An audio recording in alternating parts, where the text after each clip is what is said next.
set? Okay, good? Perfect. Okay. ONYX screen test, Jan Hines, take one. Hello, Jan, how are you? Hi, good, Tony. How are you? I'm doing real good, real good. Tell us why you're here today.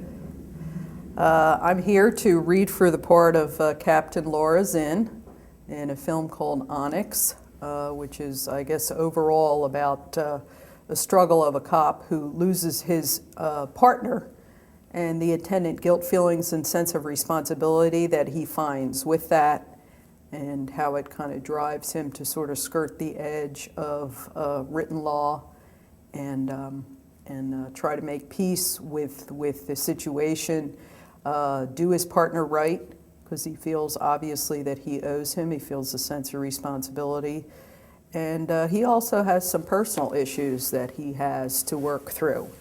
And he's assisted by his partner, his new partner, I think her name is Mitzi, in doing that. And so it's about him personally and how this affects him, and how being a police officer affects his life, and how much he's able to give in a relationship or not give. At this point, at least, it starts out with not give, and how kind of dissociated with his own emotions that he is. I thought it was very interesting, and it's not an unusual story, but it's an interesting story, and it's got resonance for pretty much everybody, I think. Great. Now, what are your thoughts and feelings on your character, Laura Zinn? Okay. Well, Laura is, she's obviously made it in a man's world. She has to have put in a certain number of years to be a captain and to reach that rank. I'm sure there are not many women in her position. I think she's forthright and maybe a little bossy / ballsy, but yet has a heart of gold. She seems to do things that would be a little ballsy, such as showing up to a sergeant's precinct and sitting in his chair. But she does that without really making him uncomfortable, because there's a relationship there and there's a mutual respect. So, what type of relationship do you think that the Laura Zinn has with the captain? I think it's good. I think it's good. I think they've obviously known each other for a long time. They have a comfort level. They can kind of get into it right away. They obviously have a little bit of a banter. You know, she enjoys his sense of humor, which is definitely a cop's sensibility, kind of a sense of black humor, sense of he's somewhat beleaguered, Danny Galloway, overwhelmed, and she can relate to that, and she has a deep sense of commitment, and he appears to too, although he doesn't come out and say that. He's not a showy person. He's just pretty much a meat and potatoes guy.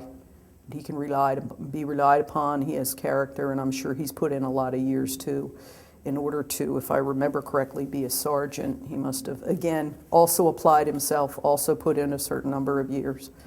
And he seems like he has no trouble working with women, because he doesn't get offended. He's surprised to see her, but the fact that she's in his chair, it just passes by, and that he doesn't notice that, because he knows that she's there for a purpose. And of course, then he comes to find out that she's actually going to be able to help him to solve this case, which is affecting deeply somebody who, Joe, who apparently is in his precinct. I could be wrong about that, but obviously he knows the whole situation. He's quite familiar with the fact that Joe's a little hot-headed, and that he's got to watch out. He's not only got to solve the case because there's pressure on the police from the public, but also within the department. He's got to show quick action, and he also has to protect Joe from himself in a way. What does Laura Zinn think of Joe ONYX? She doesn't know him that well. She said she's met him a few times. She takes Sergeant Galloway's advice as far as not mentioning anything very readily, so I think she doesn't know him real well, but knows him as a cop, and since she's a cop, she knows how he would feel. And she knows that it would be a disservice to him to really share that with him. let them solve the case and let Joe know about it, because he's too emotionally close to the situation. What do you think Laura Zinn's personal life is like? I think she's probably pretty average on the outside. I think she's married, and I think she probably has kids.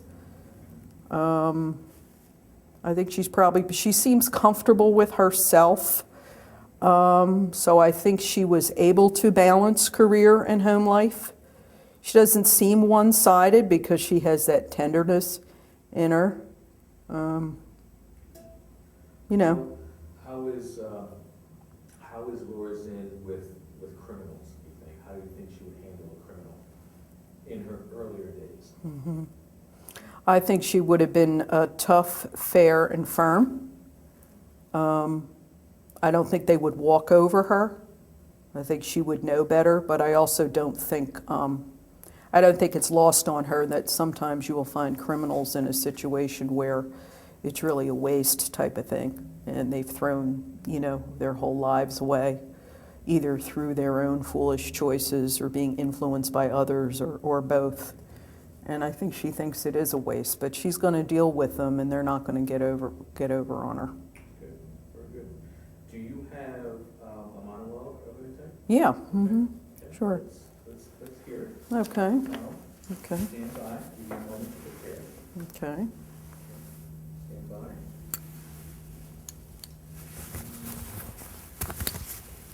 Cue. Do you want to know the truth about your dad, Hank? I was just pregnant with Charlie. I was out Christmas shopping one day, buying toys, so he was home taking care of you. I came home early. I heard you upstairs in the bath, so I walked in without knocking. I walk in, and your dad's on his knees, his thick neck bent over the tub, and with one hand he's holding you under the water. Do you hear me, Hank? He was holding you under the water. I threw myself at him, Christmas presents I was carrying jammed between us. He fell back between the toilet and the sink, wheezing. I'd broken one of his ribs and had punctured his lung. You pop up out of the water, naked and wet, gasping for air. The two of you gasping and wheezing. I picked you up, naked and wet. We went out into the snow. I went to see him the next day in the hospital. His eyes were wet and he couldn't look at me. He said it won't happen again. He said he was only trying to keep you from crying, and I said, no, it won't happen again, because he's never getting near you again. Do you hear me, Hank? He's never going to have that opportunity again. You know how much I loved him? If I had come home just 5 minutes later and found you dead in that tub, I think I might have stayed with him. But you weren't dead, thank God, and you're here for me to take care of, so I did what I had to do. Honey, my feelings for you are like a big bowl of fish hooks. I can't pick up just one. If I pick up one, they all come. So I tend to leave them alone.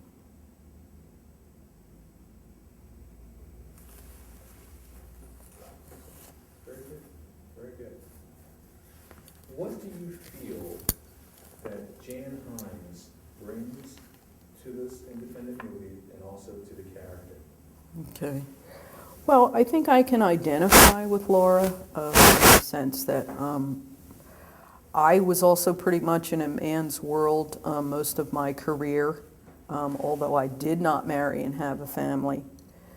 I was part of a professional association. I was one of the first women presidents this professional association had. And when I was younger, I had to learn to bridge the kind of Mars-Venus type thing and gain an understanding of men, which was really a challenge for me, because when I grew up, my dad worked 2 jobs, so he wasn't around, and I was an only child. So I didn't have that give and take background. So I had to learn that. I had to learn that sometimes somebody who may have been my senior by 20 years and a male would say things like, how you doing, honey? And there was nothing Nothing disrespectful meant by that whatsoever. I had to learn that. So I think I can sort of identify with a male-dominated world as far as a career choice is concerned. And I can certainly identify with the teamwork aspect that she's displaying there. You know, she's showing up personally to see Sergeant Galloway. She doesn't have to do that. She outranks him. She could have sent somebody else. But it's a personal thing. And of course, it's a cop killed, so it should be that way. Do you think at one time they were romantically involved, maybe? They were at least friends. Okay. I don't know if they were romantically, but they were at least friends. What do you feel about that? Do you think they, as far as the character goes, the storyline goes, should they have been, or should they almost have been? What do you feel about that? Well, Honestly, I feel like, you know, stuff happens when people work together, because I've been in that situation. I'm not very critical of that. And I also know people who've worked together and ended up marrying.